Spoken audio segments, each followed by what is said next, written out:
and we will get the finals underway. Thanks for being with us. We're excited. You can see they're right on the table. NRG Series Champion Trophy, waiting for a winner. And we're going to open with Thoughtseize from Jonathan Hobbs. Dykman reveals his 7-card keep and looks like 1 land. So that'll give Jonathan some thought there. Do you take the cantrip? Do you take the Ragavan? Yeah, this is a classic case of do you mulligan a hand that's somewhat risky against a Thoughtseize deck that's not really where you want to be, but without even a preordain to help find your second land drop. Oh, that's a counterspell, isn't it? I'm sorry. I was thinking that was a preordain. Okay, so expressive iteration is the choice. Jonathan looks like he's going to go for the card advantage. Leave Steven the Ragavan. I guess Ragavan's pretty easy to deal with for Jonathan Hobbs. Yeah, especially if you have a Bowmaster, that's just the perfect answer to Ragavan. Right, and Steven can't really avoid wandering into that, can he? If he drew a land that turn, then I could see playing the Dragon's Rage Channeler and planning to dash the monkey, but... All right, well, we are underway. Hobbs doing his best Raja impression. Yeah, so I actually thought that during the break, and whether I should comment on it or not, maybe it's a little harsh, but like, oh, well, things should proceed a little faster now that Raj is out of the tournament. But Hobbs taking, honoring him by pausing there before playing the Bowmaster, which he was most obviously going to play for the turn. Yeah. The only real question is, do you wait until your opponent's turn? But no reason to play into. I guess, does Dykman have any Stern Scoldings? Doesn't look like in the main deck. No, he does have a Change the Equation, which is something that I feel like would be an outlier as far as main decks go, but maybe I'm just wrong on that. I think it's starting to happen a little bit more and more. Like, if you just want a 5th counterspell, it's probably the best at that job, since so many threats in Modern are either red, green, or 2 mana or less. Yeah, that makes sense. And if it was an outlier, okay, maybe it's not. But Dykman certainly had some outliers in his Pioneer deck as well. So no fear of making the call that he thinks is correct, even if other people aren't doing the same thing. But getting your 1-drop wiped out by Bowmaster, well, lots of people are doing that, and they're not feeling any better about it than Steven is right now, probably. Steven naturally ripping the second land like a master. Yeah. But does he have the tools? But here if he wants to remove it, he's got to worry about a Not Dead After All or something like that. Yeah, I guess Not Dead After All doesn't just work with the scam Evoke Elementals, even though that's where it pays off the most sometimes. But with Counterspell mana up now, Jonathan may have to slow down a little bit. And Bowmaster's getting in anyway. He's not in any rush, probably.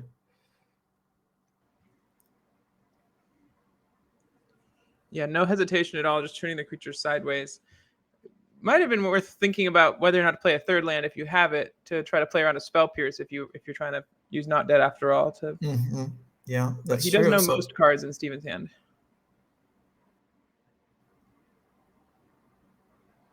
All right, so this is Fetch and Fable into the counterspell he knew about.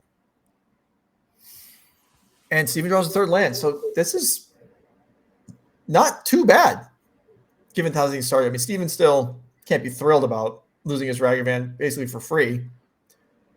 Yeah. But you move past that, and that's something that I personally had a really hard time dealing with, kind of moving into the new current age of Magic with the Modern Horizons 2 cards, is that card advantage just isn't as relevant as it was before. There's so many ways to, like, if you get 2 for 1, you can just get it back. And that's something that is just inherent in the way Magic is designed nowadays. Yeah, absolutely. And there's so many ways to punish card advantage anyway, with Shieldred and Bowmaster. Yeah, I mean, with the dust starting to settle, Jonathan having looks like 2 cards in hand to Steven's 4. And Bowmaster is good when it hits the battlefield, and it's good when it's a surprise. But when it's sitting in play, it's a little bit not quite as impactful. Sure. And yeah, Steven with that the land tapped there, looking like he trying to decide if he wants to hold up this counterspell or if he wants to get the DRC trigger. Yeah, and she goes with the counterspell. But definitely, made up his mind. I'm definitely killing that. I'm just undecided on what else I'm doing.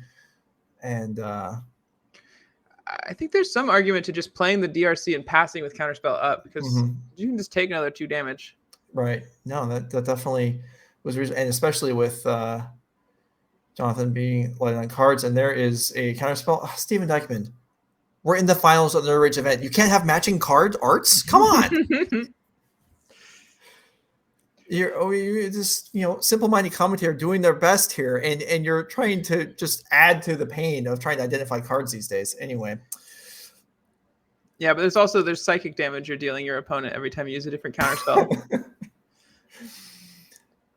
That is true. This is another, in that case with the slamming the counterspell there with the grief, if the DRC had stayed in, I think it would have been worth 1 damage to have the threat in play this turn. But sure, and also to get the surveil trigger that just gets, by the wayside with the way he chose to do it. But this still will work. Do we have Delirium at the moment? It looks like no. Yep, we are 1 short. So Jonathan can attack in here.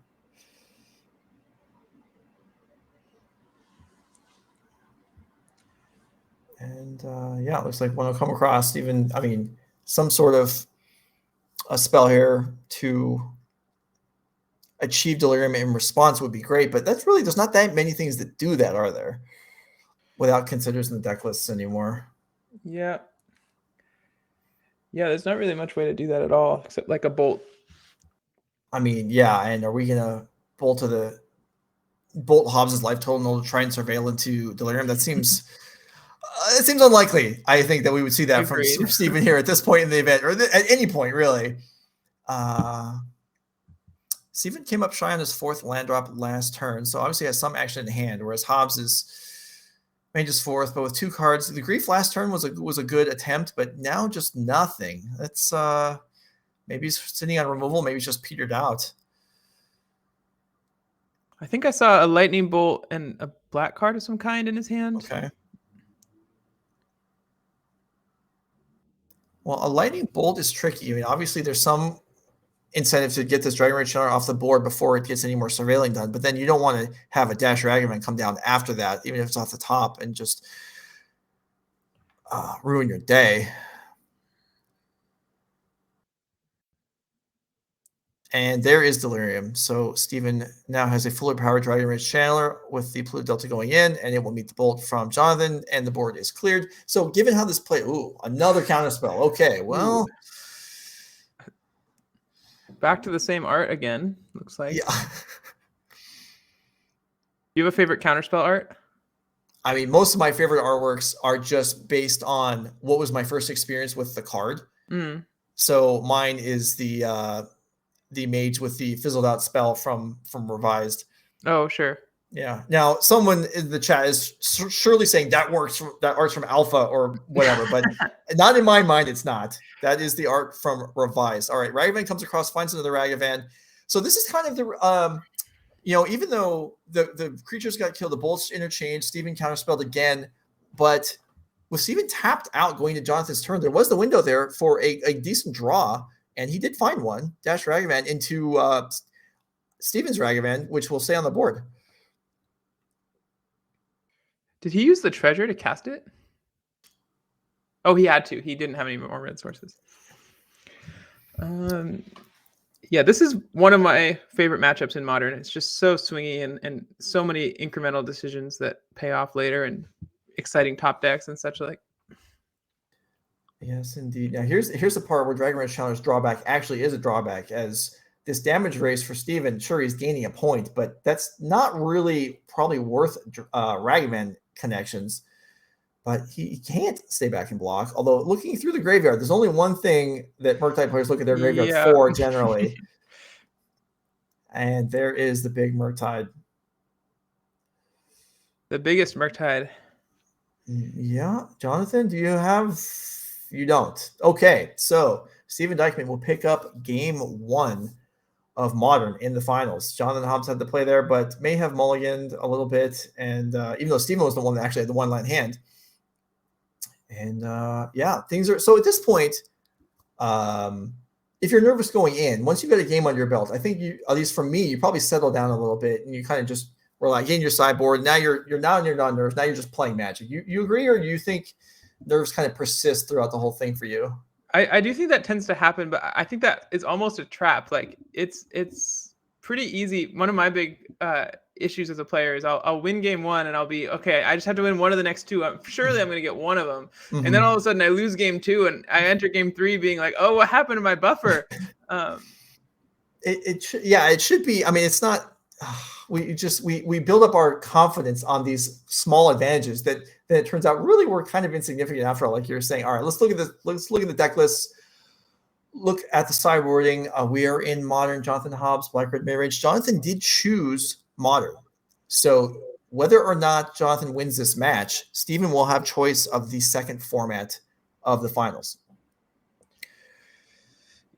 Looking at this sideboard, my experience is there's not a ton you want like in this matchup from this sideboard. You've got like the Shield Druid is going to be good. I could see playing the Kolaghan's Command as a grindy card. Bonecrusher Giant doesn't have that many good targets, so I would not bring it in personally. And then the big question is whether you want these Leyline of the Voids. It's the kind of matchup that gets grindy. Drawing one late is pretty awkward and unfortunate, but having one in your opening hand is pretty like Murktide can't really threaten you if they don't have a graveyard. So right. Yeah, I don't know. It's the this is pretty elementary to say, but like having stuff like Fable in the deck or Seasoned Pyromancer like Jonathan does kind of, ameliorates that the crappiness of drawing Leyline in turn 2 or turn 3. But you can also pitch it to a Grief if you need to. Yeah, right. That's a good point too. So there is probably I guess it comes down to how many cards does Jonathan want to take out in order to fit that in. And there's a couple. Molten Collapse isn't super exciting, I wouldn't say. I mean, I guess it kills Murktide. Anything that kills Murktide is probably you need to keep in your Murktide answers. Yeah. I trim. So first of all, Magus is the first obvious cut. But if I am looking for trims, I sometimes reach for a couple Griefs. The card lines up somewhat awkwardly, especially once Stern Scolding's in the deck. It's hard to spend 4 mana on. And pitch casting it, like the Grief Scam is at its worst against Murktide, both because they can refuel with a single expressive iteration, or they can play a really big, they can punish you for discarding 2 cards by playing a really big Murktide, and they just have a ton of removal for it. So I think trimming a couple of those and maybe 1 or 2 of your scam effects is pretty reasonable. Sure. Okay, so let's go ahead and look at Steven Dykman's Is It Murktide list. As you mentioned, the 1 change of equation in the main deck, 1 force of negation to go alongside it. And even though this graphic shows matching counterspells, Steven, not that kind of guy. Don't be fooled. No. And looking at the sideboard, you mentioned the Stern Scoldings. They're indeed there. Brotherhood's End looks excellent in this matchup. Dealing 3 to all creatures, it's just I would definitely be bringing that in. I think Dress Down is maybe reasonable.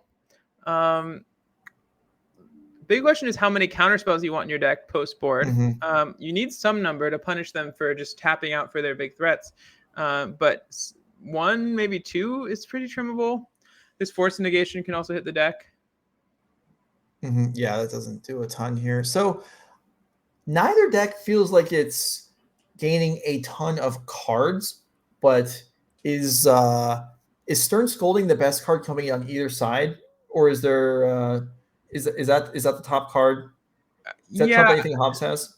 Brotherhood's End is also pretty impactful. But yeah, Stern Scolding is certainly the card that I am most excited to reach for when I'm playing against Scam. Just almost every threat they play, except for Shield Druid, I think, and Fable. Right. So either way, you would say that Steven's gaining more than Hobbs is at this point. Yeah, that's what I think. I think this matchup is slightly favored for Is It Murktide. So, and especially for these reasons. Okay, well, we'll see how it plays out. This was Hobbs' choice, but he did make this choice knowing he was going first. And so, as was discussed earlier, I mean, you conceivably would choose the format not because you think it's a good one for you. You might choose it because you think it's a bad one for you, or a close one because you have the edge of going first this time out, and may not necessarily later in the round. Yeah, I certainly think it's a close matchup. But for the reasons we saw, like Murktide is one of the better top decks that either deck has access to. The real thing is to hit a Murktide off of your Ragavan and then cast it. So I just saw this when Hobbs drew his hand and he checked and yeah, Hobbs drew 8 cards. Oh no. I do this all the time. Do you? Okay. It's so bad. Yeah, I'm very accustomed to the forced mulligan. Jesse, that's not what people look up to you. How can you be telling us that? Look, never meet your heroes. All right, so Jonathan Hobbs on the mulligan already without even having the benefit of looking at his hand. So not the great spot to be in, but I mean things happen. Dexterity errors are abundant among us nerds, I suppose. And well, Steven will keep his hand. So that's just an unfortunate turn of events there. We'll see if he can dig his way out. Maybe this will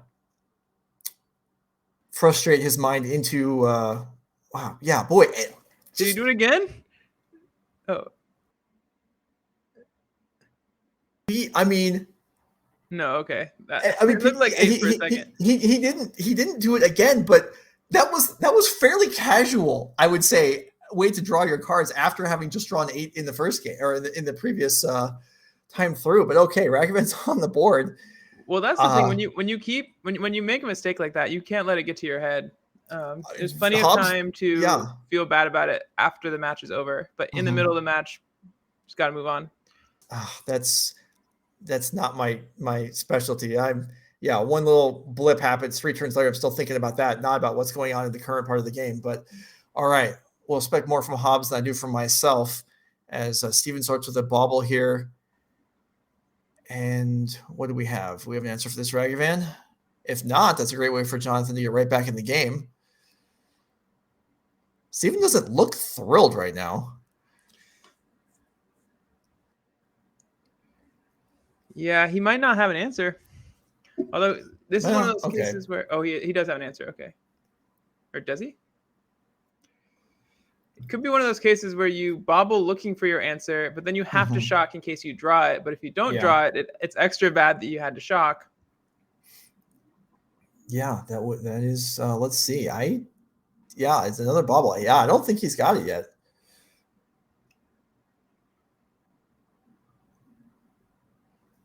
He has preordained in hand, but if he's looking for an answer to Ragavan, he may not want to cast it. This is tough. This is a lot to contemplate here for Steven just on the first turn. And it looks like he might have a preordained to cast, which if he didn't have bobble triggers coming, he could at least stack a bad card on top of his library for Ragavan to hit, but the bobble triggers means he's not going to be able to do that. No. And so do you take 2 draws at a potential removal spell? And Steven says no. He's just going to preordain and let the Ragavan hit him, which is probably not what he's looking for. He does have the island preordained there. And like you're saying, he can't sandbag the island for Hobbs to hit. So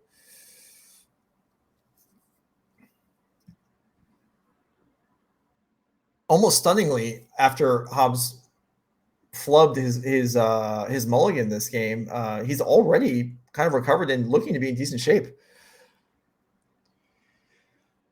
Yeah, untapping with a Ragavan, best feeling in Modern. All right, no joy on the flip there, but still didn't need to stack the deck in order to have a bad card off top.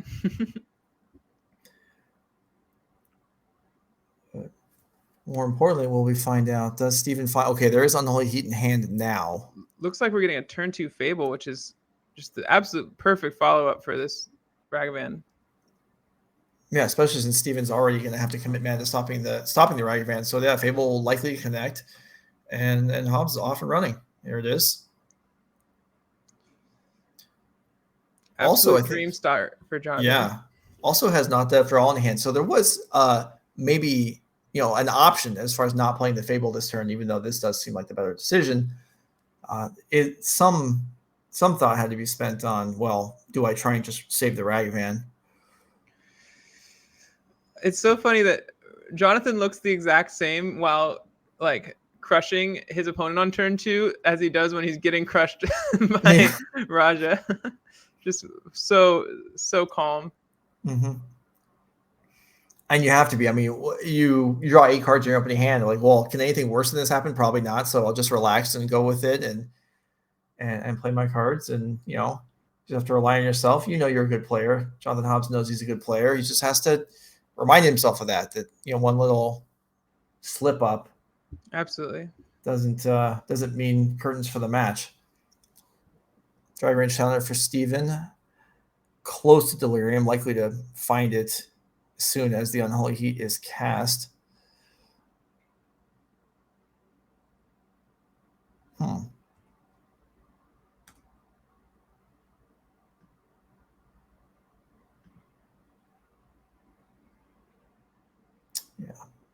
Maybe some desire to wait for Steven to see what happens, but it's so much safer to get this Unholy, especially against a scam deck, to get the Unholy Heat, to get the Ragvan killed now while Jonathan's tapped out.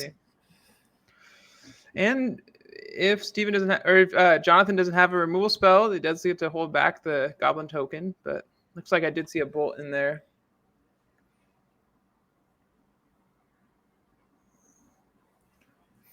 For a second, I thought the bolt was getting discarded the Fable, and I was fairly surprised, but you're right, it's just being cast.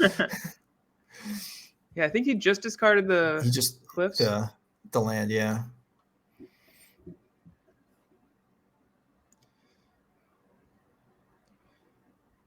Is this a discard a land of Fable? Don't play your 3rd land? It is. Well, you've got treasures, right? What do you need lands for? Another thing that happens to me all the time. Mm-hmm. Yeah, it's easy to be too, not to say that Jonathan made a mistake here, but it is easy to be too aggressive with Fable. Yeah. And because like, well, I don't need to play this land. I'll play the next land, and then it's not there, and then you're regretting your life. Yeah, the thing, like, if you have a land on top of your library, it's really good to have looted it away. But if there's not, then it's really bad to have done so. So generally, if I only have 1 land and I need my land drop this turn, I err on the side of holding on to it. But he might not need it. Yeah, that is certainly true. Steven with a full grip and figure out what to do here. And if there's something like iteration cast here, something even like Murktide, I guess, actually in the cards already, it wouldn't be a big Murktide, but it would be cheap. And it's going to be an iteration. Probably one of Steven's most important cards in this matchup. Just so efficient, getting ahead on cards. And there was an Unholy Heat as well as a land, and I didn't catch the 3rd card there, but certainly things to do for Steven Dykman. Breaks the. I'm pretty sure somewhere above 90% of expressive iterations find Mishra's Wobble, especially when you're tapped out. But this one did not. Yeah, I think I saw a blue card in addition to the Unholy Heat. But... All right, we'll figure out what Steven went with. And up on cards heavily, Jonathan with 3 cards in hand, but a somewhat of a board presence, even if the token goes down here, which, I mean, I suppose Steven has more incentive to kill the token because Jonathan missed a land drop, but the reflection is also a relevant thing that's going to become impose itself on the board in a couple turns. Yeah, that's future Steven's problem. Yeah, that is very true. Here is a Bowmaster for Jonathan. So expressive iteration, in addition to all the other good qualities it has, does not actually generate draws for Bowmaster to take advantage of.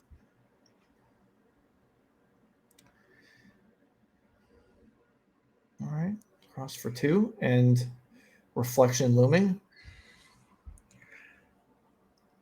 Reflection, I guess, has to be summoning sick, right? I mean, just as far as designing cards go, but I mean, it doesn't feel like it necessarily should be. You've had to wait a couple of turns already. Can't it have haste? Yeah. If he's Kiki Jiki, I mean, Kiki Jiki famously has haste. Yeah. So and it costs mana to activate. I mean, isn't that enough of a downgrade already? And like, maybe it shouldn't. Maybe it should just have haste and not cost mana to activate. Well, let's not be silly here. I mean, Hobbs does miss his land drop again. Now Jonathan gets to do the favorite move by scam players is just put a bunch of scary threats into play and hold up not dead after all. Mm-hmm. Yeah.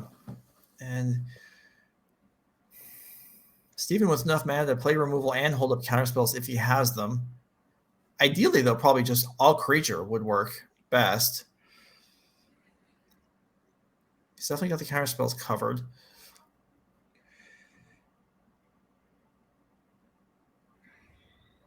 And a pass. So Reflection does go active. I feel like that's a rarity. Yeah, I love this patience from Jonathan. No need to immediately copy it. Ooh. All right. Subtlety, just as a flash creature, is maybe enough to be a nuisance here. Yeah, although if it blocks one of the 1/1s, and then if it blocks, say, Orcish Bowmasters, Steven not dead after all, it comes back and then copies the Bowmaster, that's 3 damage to kill it. And then alternatively, if he blocks the Orc army, Jonathan can just copy the Bowmaster, grow the Orc army, and ping the thing down. So either way, this 3/3 is not long for this world. No, it will absorb some damage, and Steven somehow is at only 7 life already. So yeah, blocking is in order, but you have spelled that out exactly correct. There's no real ideal scenario here for Steven. Jonathan's gonna take advantage of him no matter what happens. Yeah, blocking the Orc army or the Bowmaster makes sense because that plays around what's on board. You lose to what's in the hand, but you know, yeah, good beats. And let's see. Oh, does he have? Oh, he can choose between Malakir Rebirth and Not Dead After All. The dream. Yeah, the dream. Although if Jonathan's spending enough time thinking about this, is he telegraphing to Steven that he actually has multiple effects here? I wonder. I don't even know if that something like that matters really. I mean, Jonathan may just contemplate all his actions at this rate and just to not give anything away. And I think reading information from players' hands is maybe not a key aspect of Magic. It's something that, if you can do it reliably, sure, that's great. But you can easily overdo it and then get yourself stuck. Here is the copy.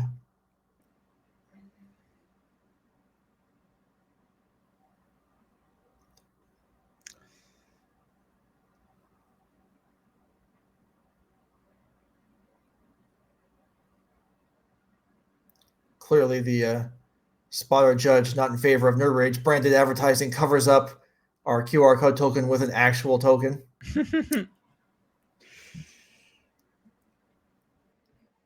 Yeah, I don't know. I would probably, it maybe just doesn't matter because you're so far ahead, but I think there's some argument for leading on the other token or the other Not Dead After All. Because and save the worst one for a last resort sort of thing.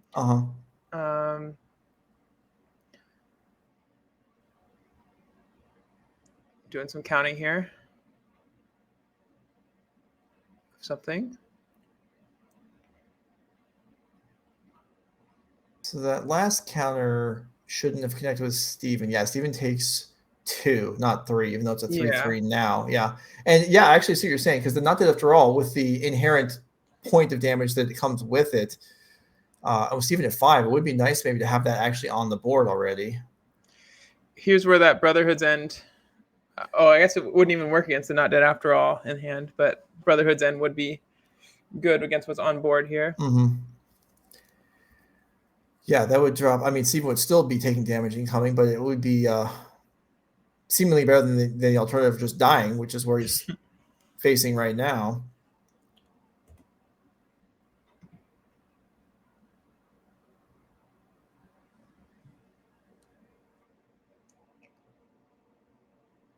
Well, we know what that means, but only 1 land tapped.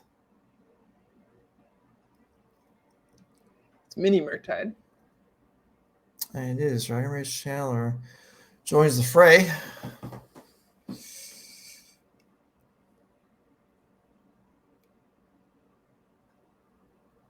Is this a painful preordain?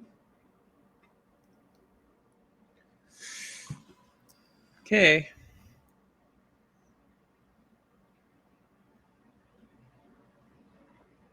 Yeah, this is tough. I mean, we're looking at the point where Steven's counterspell in hand. He can't, if he has to cast the counterspell this turn, he might actually just be dying to the board anyway. And now this Orc army actually outsizes the Dragon Rage Channeler. Yeah, it might be a no good option situation for Steven. Yeah. But at least he got to take a game action. Is that even a positive thing when your game action is growing your opponent's creatures? Costing you life? Turns out turn 1 Ragavan, turn 2 Fable. Yeah, I guess puts you up in a good spot the remainder of the game. So, I see a Dothy Voidwalker in Jonathan's hand, and it's just going to be just the Orc army. Okay. Force a chump block, and counterspell is run out. This is interesting, the way that happened. It's probably about as good as it could have gone for Steven this turn, even though he's still honestly in bad shape. A top decked Murktide Regent would I guess you'd also need a removal spell, because the question is, do you tap out of your Not Dead After All to end of turn copy this Orc army, Bowmaster? If Steven doesn't add anything to the board, I think you probably can, because the Orc is still deadly on its own.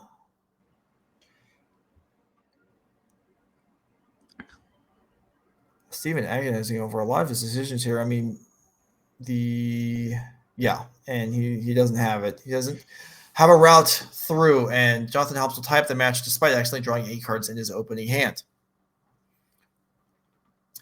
So we move on. Game 3 of Modern upcoming. First of the 3 formats. Pace of play slow-ish in the top 4 in the finals, which is understandable. I mean, there's a lot on the line here for these players. You don't, I mean, this is what you cherish, right? The opportunity to play for things that you care about in formats you enjoy. I mean, this is what we play for. And these players earn the right to be here, and they're not, you don't want to mess up once you're here. You don't want to draw 8 cards in your opening hand twice. You want to do as much as you can, because you want to keep playing. And I feel like that's a lot of times in the events, what you want is to be able to keep playing in the event. And while both these players are done after this round, you still want to play as much as you can and just enjoy yourself, because these moments are hard to come by. Absolutely. I think my finals match last year lasted around 3 or 4 hours total. Yeah, you want every moment of it. There's nowhere else you'd rather be than. And the worst thing that could happen is you like make some mistake because you rushed too quickly, and then you spend the next year of NRG tournament play just thinking about how you could have won the finals of the championship if you had just taken another second longer to think about your play.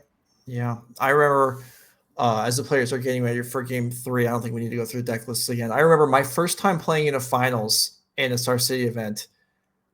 I won game 1. I've told this story before, but I know we have a lot of new viewers. It's been a few years since I talked about this. I think I won game 1. Game 2, if I either play a dual land instead of a fetch land on turn 3 or fetch main phase, I win the tournament. Either one of those 2 things, I gave no thought to it whatsoever, played a fetch land and passed, ended up losing the game because of it, and then lost game 3.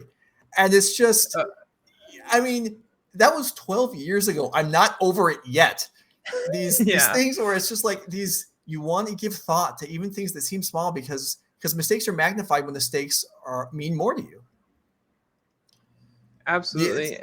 There's no amount of wins that erases a particularly brutal loss. Right. Well, we have a minute here while the players are shuffling up. Do you have a brutal loss? Do you have some, or even a stupid one? Do you have an equivalent to drawing 8 cards in the finals in your opening hand that you can share with us? Man, I about a year ago in the final tournament of the 2022 season, I was playing against Connor Mullally in our winning in for top 8. And this match, he was the front runner for the MVP of the year. And if I won out, I was going to jump him and become the top player on the leaderboard. And it was game 3 of a good matchup, mono white against mono green. And I had my whole, I had a great hand. I had my first 3 or 4 turns planned out. And then I drew a card that made not that turn better, but the turn after even better. It helped me curve. But I was so excited that I skipped the second turn that I was doing, and I just slammed it onto the table, and then immediately realized, oh, I forgot to use this Brutal Cathar to remove his old growth troll, and the whole thing came crashing down from there, and I was eliminated. And I've been thinking about that, not every day, but maybe every other day since it happened. No, they stay with you, and it's good stuff, and it's fond memories, but it's also you want your learning moments to come in practice matches, not on camera. But that is the reality of things. All right, game 3 underway here. Steven starts with a bobble on himself. The bobble scry trick is one of my favorite things to do in Modern. It's so fun. It's so cool. Little tiny intricacies, even if they come up frequently, that just makes them more useful. But yeah, very enjoyable. And the depth of the game is, I think, why we don't get tired of it. Absolutely. And it's one of the reasons Modern is such a fun format. Just a card like Mistra's Bobble that was unassuming when it was first printed, becoming a staple and interacting with one of the best aspects of Modern, which is fetch lands. The best aspects. One of the most might get some hate mail on that one. Yeah. I don't want to open that can of worms per se. I do think it's nice that I think fetch shock mana bases are really interesting personally, but I know a lot of players dislike them. All right, Ragavan to play on both sides. Does Steven have removal spell to clear the way? This is the most nerve-wracking play, is playing your Ragavan hoping it can block your opponent's Ragavan. Yeah. Okay. How many times have you cast Ragavan in your life? Me? Joe? Are we counting cube from this week? It's a small. It's not a big number. I figured it might be even the single digits. It's a small number. I have been on the receiving end of plenty of Ragavan hits, though, so I will understand the frustration. I remember a team event from maybe a year or two ago where I Ragavan hit on turn 2. My opponent cast Might to Fairy. My teammates looked over and oh, Joe's dead. And it's just yeah, that's so brutal. How it goes. This is the absolute perfect DRC to surveil off of the removal spell and hit with Ragavan. Oh, and hit a Thoughtseize. Yeah, that is Holy brutal. Cow. Yeah, and Steven, it's hard to not take the value here with your treasure and get an extra. This is the Murktide equivalent of a turn 2 Fable out of Scam. Right. This is rough. And even now, Steven really thinking this over. Can I think he might be thinking about whether he wants the card on top of his library. Okay. Right. Okay. So the Thoughtseize is already on the stack then? Yeah, it looks like it. Yeah. All right. Tough call. I love when a player is really far ahead and is just agonizing over a decision. Yeah, it's cool to see that people care, that they want to maximize every advantage. But then as your viewer, you're like, oh, come on, we all know what you're doing. And also, as a person, if I was Jonathan getting Thoughtseized here, I would just be absolutely mauling that my opponent is taking on their surveil when I'm so dead. All right, the draw looked like it was another Ragavan, and there is not after all type card in hand. I don't know which one it was, but there's one of them, I think. So I guess Jonathan can play that and have a blocker and a mana up. Yeah, the rest of the hand, I saw Shieldred. That's not going to do much for a while. I think there was a Terminate as well. Okay. But yeah, this is the type of game where losing Fury is just such a beating, because previously, if you were in this spot, you could just evoke a Fury, and then if you were lucky, even just scam the Fury. But in this case, looks like Ragavan is once again on blocking duty. Well, it didn't work out so well the first time around. Yeah, this time at least he's maybe holding up and not dead after all, but that doesn't help against this combat step as it enters tapped.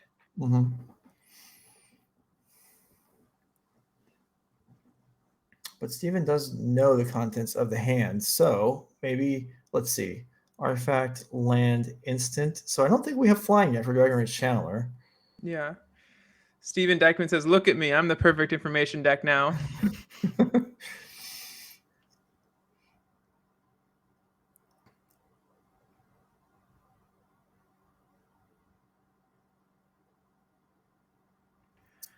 Is it possible there's no attack here? Yeah, there isn't. Wow. I mean, that's understandable, but kind of shocking given how the last turn went. Yeah, this is huge gift for Jonathan. If he's gonna start coming back into the game, it starts here. Oh, but no land drop, no play. Oh, that's gotta be discouraging. You get gifted a turn there. Gifted is the wrong word, but you receive a turn there, able to rebuild your presence, and you actually do nothing at all. No Bowmaster, or at least not yet. I guess even if you had one, you'd probably wait until the Surveil resolved. Yeah, that's a good tip. Certainly, way too many players react to triggers and not to that. Like they time things incorrectly. But you are right. No reason to give Steven the information that you have Bowmaster at this point.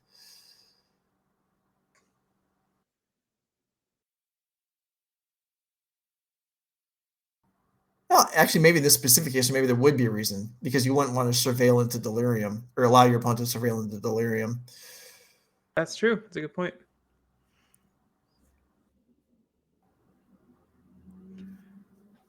Yeah, the Dragon Rage Channeler is definitely what you'd want to ping here.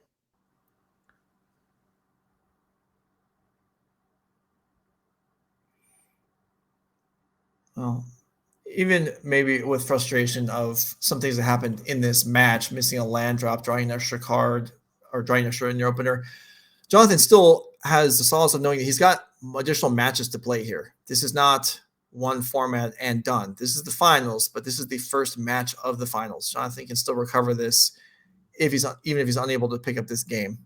Yeah, absolutely. It does hurt to if you chose the format and you're staring down potentially losing, but it's possible he chose this format because it's the format where he wanted to be on the play for, not necessarily because it's the matchup he likes the most.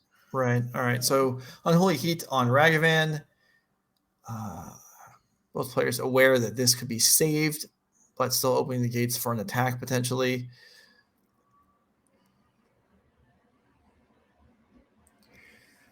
Jonathan deciding whether or not to not dead his thing. Steven reading not dead after all. I wonder what intricacy of the card he's unaware of. That I think probably whether enters tapped or not. Okay, sure. Ooh, Spell Pierce when your opponent misses a land drop feels so good. Yeah, that's pretty harsh. And Grief flips over. Okay. Any odds Steven has a black card in hand to pitch to this? It seems low. Is there some Consigned to Dream, I guess, would work as a blue card that's a split card that maybe you could have, but yeah, there's not much. Yeah. Maybe that's some hybrid. That's why you need to have Surgical in your sideboard so you can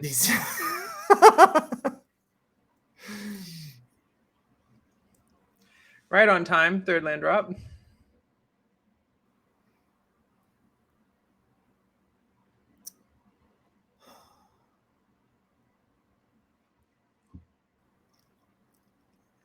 All right, Molten Collapse, the Ragavan, get that out of there. But 11 life and 3 coming across. Steven with several cards in hand. No additional play. Okay, well, maybe there's life here. Over. Yeah. This Douthie is sure to eat a Stern Scolding. Mm-hmm. There's Unholy Heat and maybe not. I guess with doesn't block. Even if it did have flying.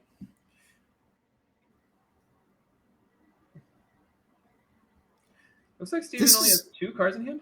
Yeah, right? And one of them's Unholy Heat. This is, I mean, it's still not looking great, but this is, Jonathan is not as screwed as I thought he was. Maybe there is a window here. And 1 bolt already used, so there's only 2 left in Dykman's deck.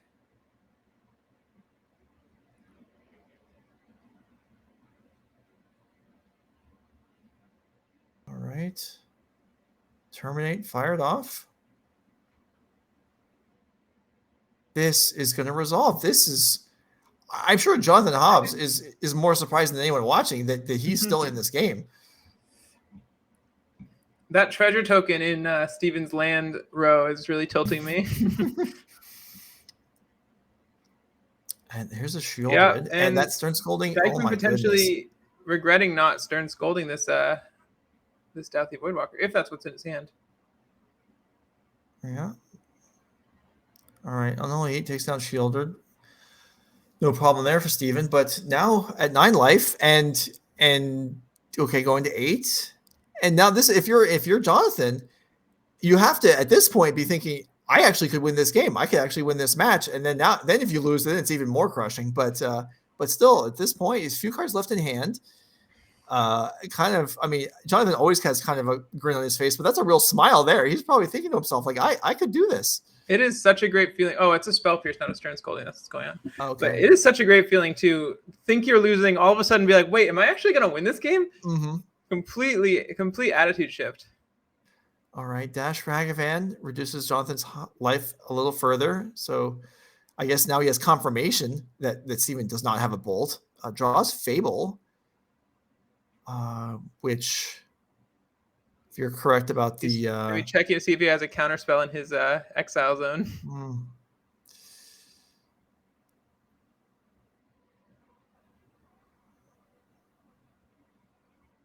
Is he going to cast the DRC to get a Surveil trigger?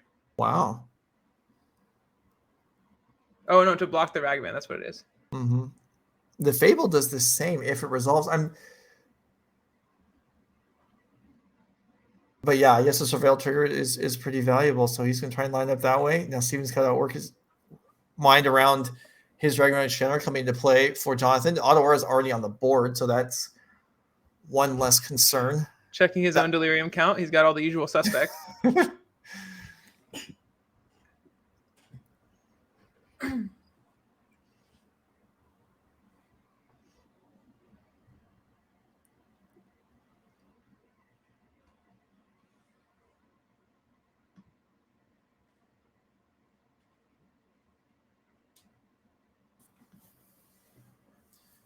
This game has become fairly interesting, I would say, which 5 minutes ago seemed unlikely. Yeah, credit to Jonathan for continuing to stay in it. Keep, considering what the best play is on any given turn. All right. Fable does find that Spell Fable Pierce. Before the Surveil trigger can happen. You snap off the Spell Pierce, and then you can say, sorry, you missed your trigger for the Surveil. All right, so there is the Surveil trigger. Jonathan's going to keep. Hopefully he doesn't have a... okay. Yeah, Blackcleave Cliffs is a little bit less painful to have to play post getting your thing Spell Pierced. No play from Steven. All right, 3 across. Jonathan can't do anything about that. Ragavan now does have a Bone Crusher and a Voidwalker.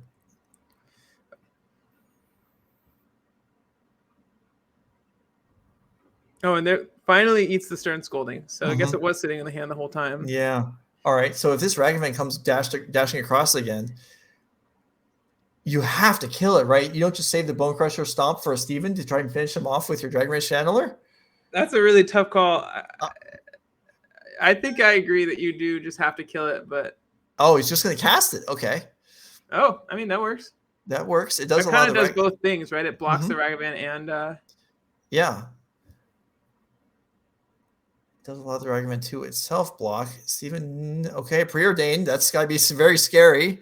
That is there's a bolt. And that will do it. And Steven Dykman will win Modern after what turned out to be a very hard-fought Game 3. What a game. Holy cow. Plus, if they were playing Lotus, I'd actually be able to, provide meaningful insights instead of just trying to, manage my way through these rounds. But all right, here we go. Top, okay, Jonathan taking a mulligan, maybe a legitimate one. Maybe he had 12 cards in his hand. We'll never know. Steven looks content. Oh, goodness. Now I wonder, does Jonathan have an extra set of all these cards? Because we were just playing, some of these players playing the same cards in multiple formats. We know Jonathan doesn't because he had basically his entire deck arrayed on the table, swapping cards back and forth. But some of these players have got to have extra copies, right, of the overlaps. I would be willing to bet money that Raja Suleiman has more than 8 copies of Hollowed Fountain. Yeah, that seems likely. All right, Jonathan taking a second try at an opening hand here. Speaking of Fletcher, I do think he had the best deck list photo of the entire tournament. All 3 decks laid out on top of each other with no discernible order. I mean, maybe that's just all one deck. It wasn't a Battle of Wits deck. That was his actual 3 decks. Yeah. All right. We are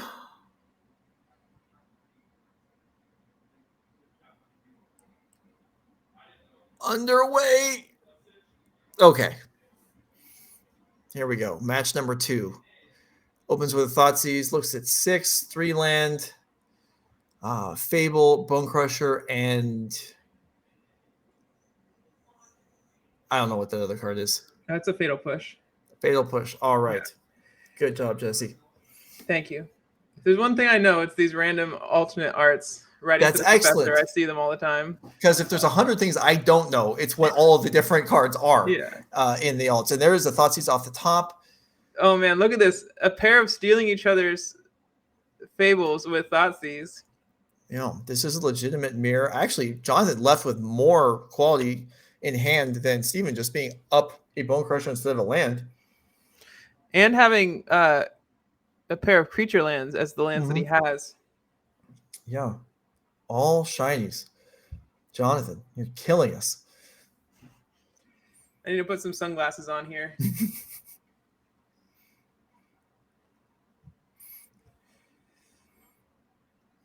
All right, so both players playing face up for the moment at least. Love this move. Yeah. No reason not to, really. Instead of having to write everything down. Okay. Bankbuster off the top. 2 nice draws for Jonathan to start things off. Yeah, winning the top deck war seems key to this matchup. Mm-hmm. Yeah, it probably happens. I mean, all these black-red decks are exhausting each other's resources with regularity. Mm-hmm. Also, Dykman with more discard in his main deck has more dead draws once we get to this point. Like if he draws one of these duresses or even the Go Blank wouldn't. Actually, the Go Blank would be pretty good here. Yeah, it'd be all right. As the Duress does pick up the Fatal Push, Jonathan's just going to pick up card off the top. And most likely just make a land drop and pass. All right, so nothing much entering play. The creature's not on the board, but both players establish positions. If Dykman's first real play is Channel Takanuma, I mean, you would think he'd be very far behind. And I guess he's not in great shape, but still, he's getting away with it. Yeah, with no creatures in his graveyard, he's really, really hoping that Takanuma hits. But I don't see – you can't pass up this chance, right? With nothing else going on, you have to do it. It looks like there's a spell in his as the 3rd card, but I'm not sure what it is. Well, maybe we'll find out right here. His Croxa is fired off for Jonathan.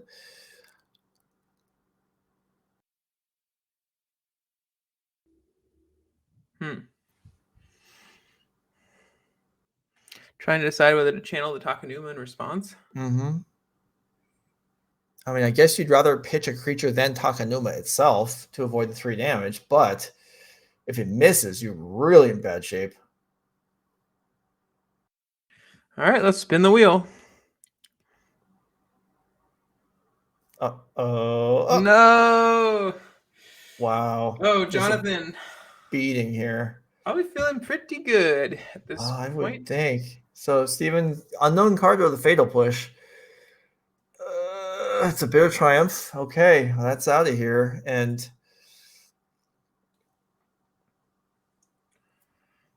this got bad very, very quickly. And there is the Go Blank. Okay. There it is. Oh, I was just thinking that would be such a good draw here.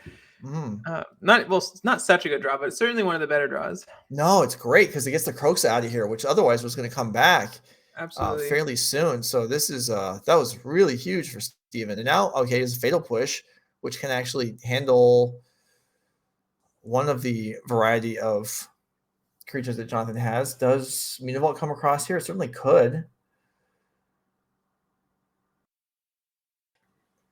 He could draw. He could even attack with a Bankbuster, although that seems unlikely.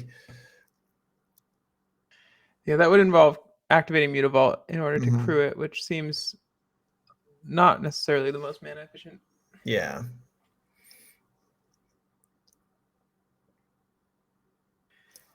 All right. Well, now Steven's got a clock.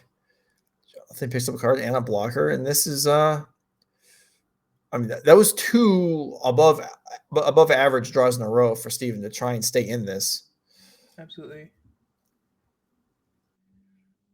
Notably, Jonathan, one of his 2-mana removal spells to kill this thing would be is Power Word Kill, which cannot target it. Well, that's fun. That's fun. And we dumping the whole hand. Okay. Starting Inti. Is that a Shieldred? Yeah, it looks like a Shieldred and something. Well, that would be great, as that would mean that the Archfiend isn't going to actually just win the game in 3 attacks. Also, it would make it harder for Steven to survive on the defense. It's a Shielded and a Bankbuster with the treasure. All right. Well, there's everything. Hobbs completely face up with a crowded board. Steven with 1 whole creature. And you can't really hold back if you're Steven with this Archfiend the draw. So here's a Kroxa back. Wow, what a draw. Turning on Revolt to kill Shieldred. Yeah, that's really insane. And making up for the damage. He's going to also deal 2 damage because the Archfiend. Yeah. Has Steven just pulled ahead in this game? Jonathan has more resources, but yeah, more by kind of a ludicrous holy margin. Cow. I was looking through the deck to see if there was any way he could trigger Revolt, and that's I think the only card in his entire deck that triggers Revolt automatically.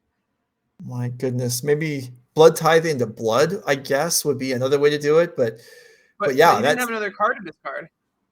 Oh, you're right. No, so that maybe have been it. And now Jonathan's at 6. Is he dead? Steven's not dead. The best draw in Steven's deck. Yeah. Well, that's okay. You generally play 3-4 copies of Kroxa, right? No, that was a one-of. No, he's playing 1. Yeah, I know. He's playing 1. Yeah. It's crazy. Yeah, Jonathan can't even believe this. Jonathan's facing down lethal in the air if he can't draw something with this Bankbuster right here. It can be a fatal push because he will have Revolt off of the treasure token from the Goblin. Sure.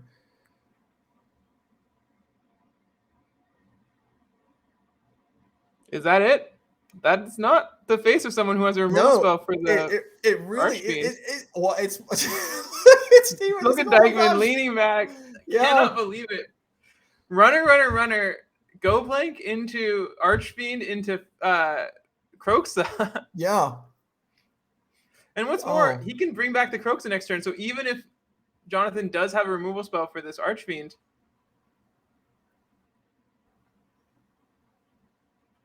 what is this? Is it?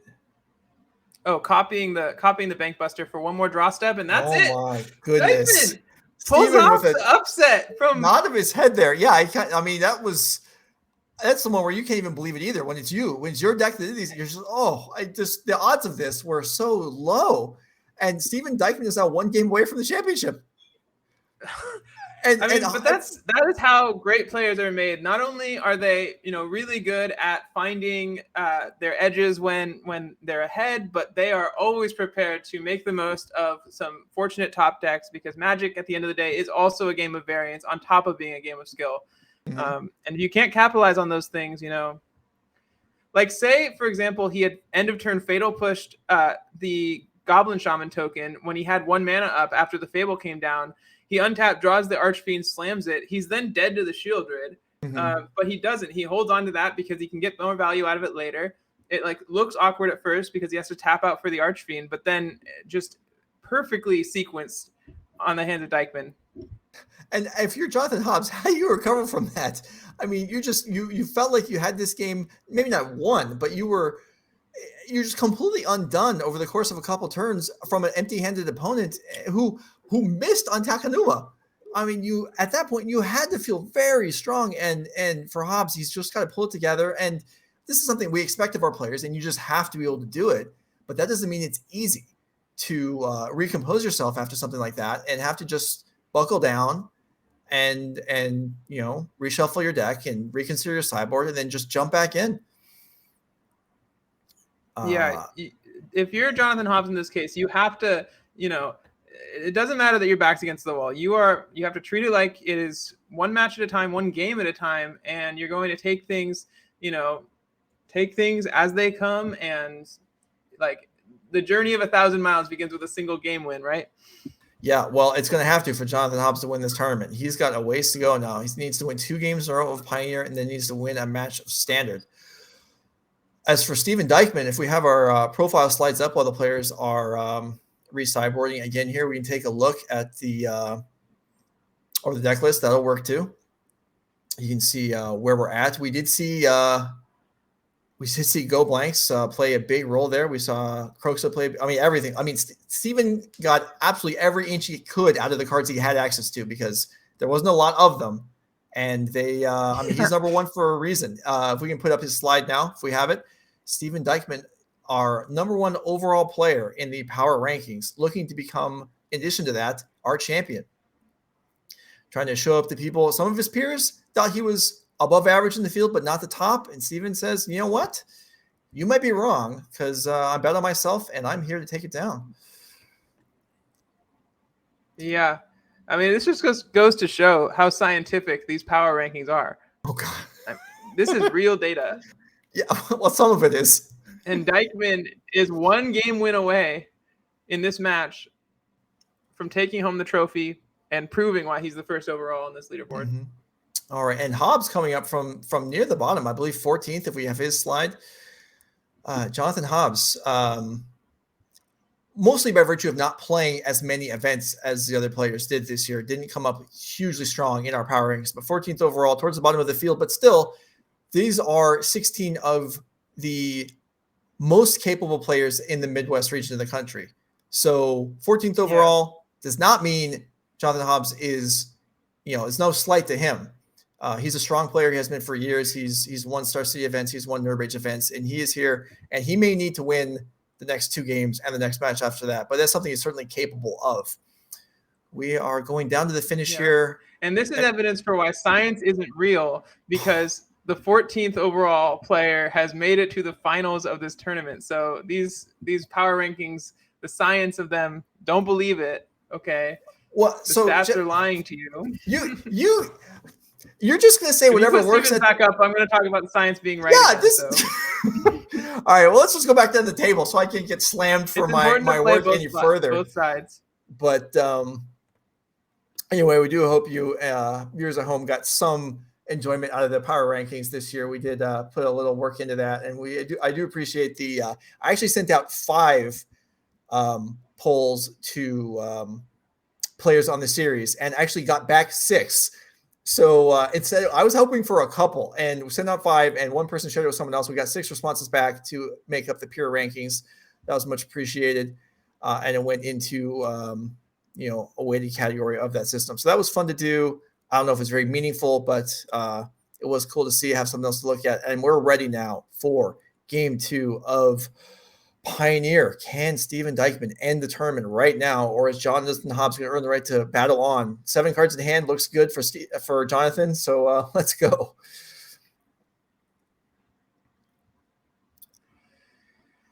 Whew. And it is 7 cards this time, right? Hopefully so. I mean, it wasn't a mulligan, but that doesn't mean he actually had 7. But yeah, presumably so. All right. Steven Dykman reveals a whole pile of 2-drops and a Liliana, along with 2 lands, so able to get things started, hoping to draw 1 land next few turns, which is completely reasonable. And Hobbs faced with a choice. We don't know his hand, but what do you like? Yeah, it's a really tough call. I mean, Liliana seems pretty annoying if it's in play, but it sort of depends on how much removal he has. Mm-hmm. I lean towards taking the Bankbuster here, because that's the card that represents the most total cards when all is said and done. But yeah, I guess the other option, the Bone Crusher, is the most efficient sort of curve out answer to a lot of what Jonathan can do. All right, let's see. Blood Crypt tap to open things, and Jonathan draws Croaks on turn 1. And yeah, Blood Tithe to open things. So getting rid of the Bone Crusher means his Blood Tithe is able to become active. Steven's matches. Yeah. Yeah, you much rather trade your Blood Tithe with their Blood Tithe than lose it to a Bone Crusher Giant and have the 4/3 come down later. Right. All right. So trade is offered and accepted. All right. Fable. And things are moving fast and furious here in game number 2. It's a nice, refreshing thing. No time to think now. Just play my cards on curve. All right. Liliana for Steven to wipe out the Goblin Shaman. This is a sequence that I really liked in Standard, was responding to their Fable with your Liliana on turn 2, because then you tick up the next turn, and then you're ready to edict away the Fable when it flips.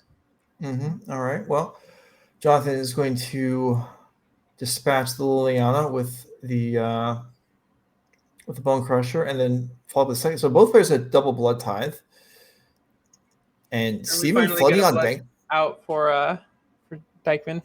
Steven flooding on Bankbusters. He might have 2 more. Oh man, which would be quite bad. Yeah. And a shield. He needs at least a land in order to play. There are some games where you'd be happy to see 3 Bankbusters over the course of the game, but usually that's not true on turn 3. No. All right, does find the 4th land, but the virtue of it being the next card down instead of the top card costs Steven the ability to play Bankbuster and Blood Tithe this turn, and that's going to allow Jonathan some real capabilities here, some real opportunities. Jonathan somewhat lower on resources, but has the upper hand on the board. Okay, Bitter Triumph takes 3 and comes. Yeah, takes 3 and comes across Bankbuster for zone. So 1 Bankbuster for Jonathan with 4 land in play, much more useful than the 3 for Steven, who does have Shieldred, and Jonathan's empty-handed. So okay, is that the play then? I think he has Shieldred. If he has a Shieldred, actually, Shieldred is not the play because it can get the Blood Tithe can get copied next turn and kill the Shieldred. You're right. So he's in a bad spot, sort of regardless. And keep in mind, Jonathan does have the Bone Crusher on Adventure right now. Yeah. So Jonathan's certainly in the driver's seat at the moment, despite more material in Dykman's hand. Jonathan seems way ahead, but all of about 8 minutes ago, I feel like I said that, and then he lost. So, but yeah, I mean, he has to be thrilled to see this for Steven's turn. Oh, yeah. This is not, as they call it, a show of strength.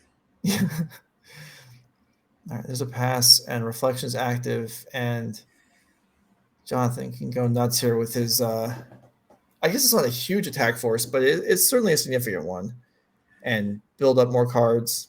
Lots going on here. Lots to like.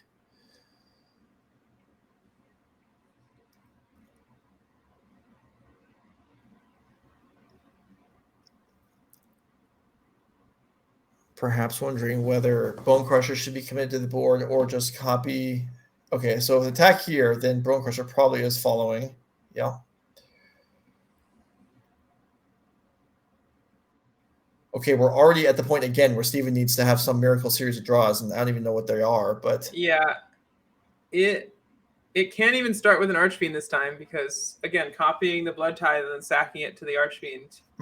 Jonathan will lose 2 life for that, but that's it.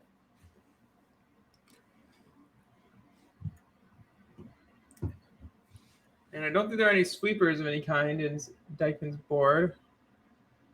No.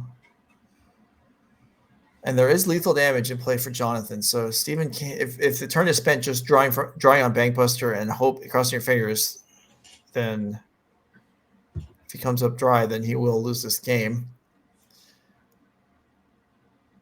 All right. Reflection goes down. That's a start. That actually does a pretty decent job. That's not bad. Yeah. Because even if it dies to a removal spell, it can crew the Bankbuster in response and still have a blocker. Yeah. And getting rid of the reflection paired with the Blood Tithe Harvester was really the biggest fear to unlocking the rest of Steven's hand. Yeah, because now the Shieldred will be safe to come down if that's in his hand. Mm-hmm. Okay, I mean, we thought he couldn't win last game, and he somehow came back. So we'll see if he can double up that magic, or if they're going into a game 3. If Steven wins this game, also he's going to need a nickname of some sorts regarding, coming back here. These 2 games. This would be remarkable. I mean, Hobbs is obviously not interested in such things as the Blood Tithe will take down the Bone Crusher, and the Reckoning Bank Buster does get crewed up to be able to block. So does Hobbs offer a trade here? I think the answer is yes. Steven accepts again. I think it's worth the trade because the Bankbuster has 2 counters, so you're denying them 2 cards essentially, and you've still got your own Bankbuster left. Mm-hmm. Plus, you can start filtering. I would consider holding this land if you to start filtering with the blood, but if you have a Shieldred or something you want to play, right? Oh, the Kroxa. Okay. Yeah. Ooh. So this leaves him just a 2 mana up to draw off a Bankbuster. No mana for blooding this turn. And yeah, Steven throws away another Bankbuster. But yeah, now the Kroxa in play. That's a big deal. Shieldred is great, but it's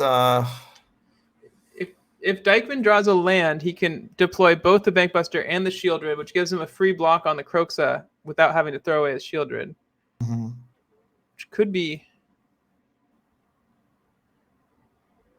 enough to stabilize. Yeah.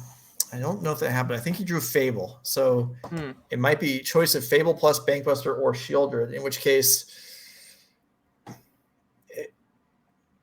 think it's probably Shieldred. I mean, Jonathan's got so much draw power. It's bad either way. Steven's going to think this over for a minute, try and figure out what's the best way to approach this, but it's all bad. He just needs to find the best he can.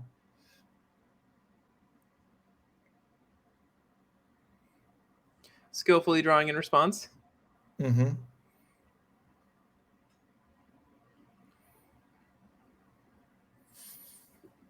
All right, Mr. Hobbs, do you have what it takes to bring us to game 3? It's not going to take a lot. One Bear Triumph already expended. He does still have that Mutavault. Mm-hmm.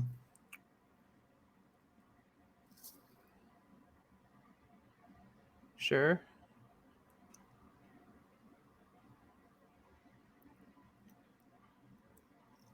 All right, Fable down. So that's a 6-point attack plus Steven loses a card, loses half his life. Yeah, surely you just tank this 6. Mm-hmm. Because your route to victory has to start with keeping the Shieldred in play. Yeah. And Jonathan now, the Bankbuster in hand represents another 2 life to gain. Mm-hmm.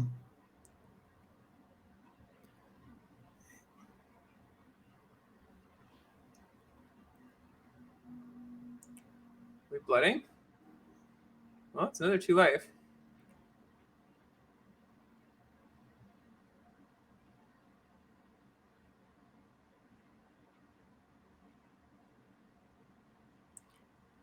All right, Graveyard Trespasser. That's another way for life total exchanges there. Going in Jonathan's favor. And let's see, and the Mutavault's there to block the Shieldred as well. If Jonathan chooses to do so, he's obviously not going to want to let it connect on him. It's a lot to manage. I mean, that's kind of what these mid-range decks are about, right? It's just, being the player that more often, more efficiently uses your mana, using your cards, accumulates cards. It's just, there's so many things going on, especially on Jonathan's side of the board. Absolutely. Yeah, I would say using your cards effectively is probably slightly more important than using your mana, like you saw in the last game with Steven holding his Fatal Push, even though it would have been more mana efficient. Mm-hmm. All right, that looked like Thoughtseize and Takenuma, which Takenuma is discounted 1. Yeah. So you can get back one of those Blood Tithe Harvesters, the one that's still left.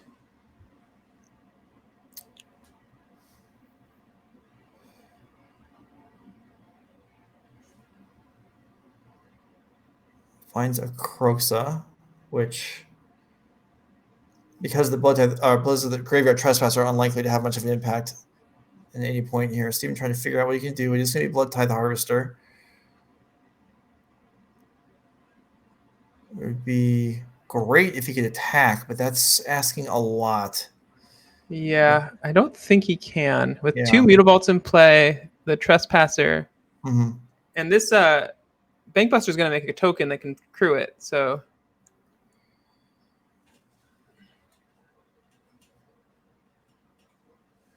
in fact, it might just be lethal right off the bat. I haven't done the math. Yeah. Nice thing about commentating these instead of playing them is you don't have to do the math. No, often you're incentivized to not do the math because that's just a good way to make yourself look stupid. But Bankbuster obviously could come in and Kroxa. That'd be the two biggest creatures to get blocked. Trespasser and 2 Mutavaults would be 7. And Graveyard Trespasser hitting for 1. That's actually 8. Is that not quite? That actually looks... Now you're doing the math, Joe. No, I know, and so I'm probably wrong. It's probably just lethal. But based on the last game, Hobbs will figure out an attack, and then Steven will just win the game. But now what's going on? We're rearranging the tokens. Okay, we got a pilot there. This is pretty okay. The 2 biggest creatures are definitely Kroxa. And you know what I didn't count is Steven has to have a spell to discard to the Kroxa also. Oh, that's true. Well, he has a Thoughtseize in his hand. That's true. Jonathan doesn't know that though. Oh, sure. So if there is it's probably, is it Kroxa or everything? Is that possible?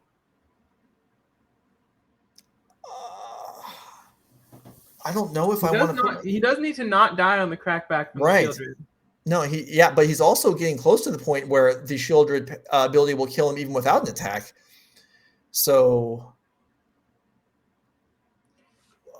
he can't dawdle here. He needs to get this over with.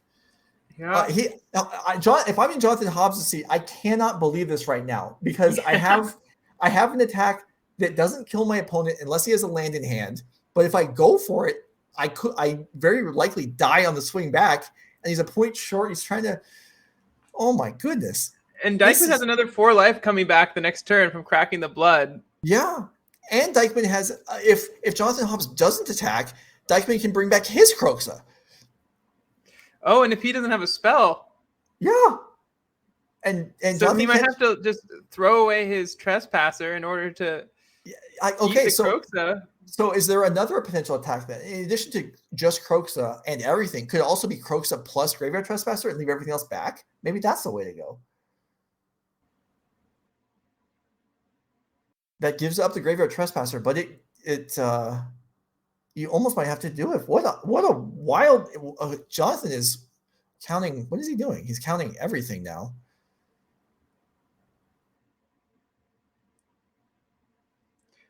I don't think either player is in the comfiest spot at this point. No. I guess Dykman gets to just say, if you have it, you have it. But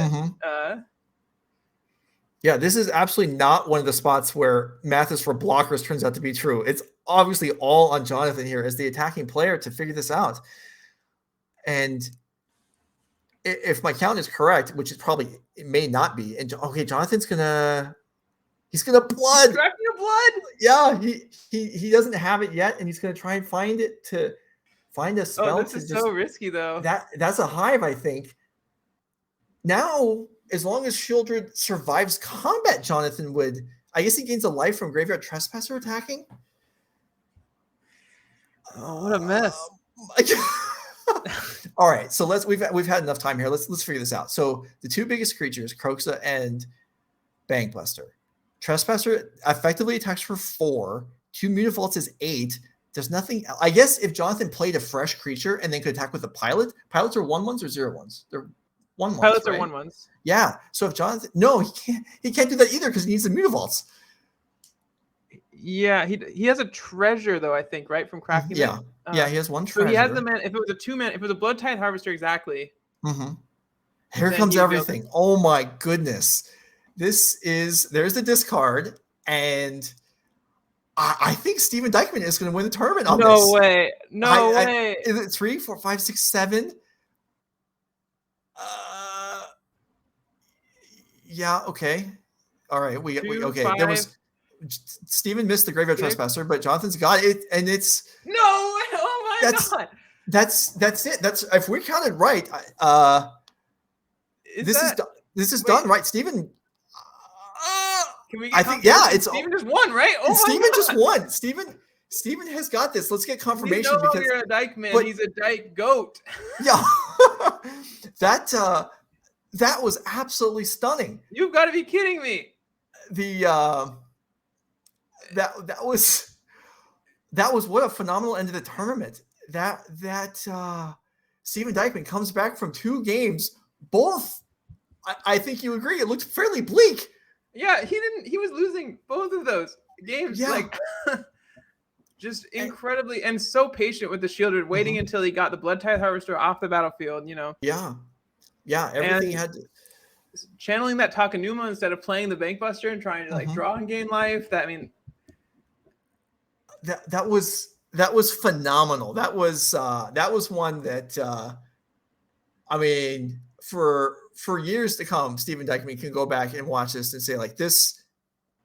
He might watch this replay and think he's going to lose and be like, "Did I win this? I don't even remember," because that was so. How do I win this game again? and for Jonathan Hobbs, who did not appear, to my eye, to actually make an error at the end there. Things just lined up precisely in a way that he had to commit himself.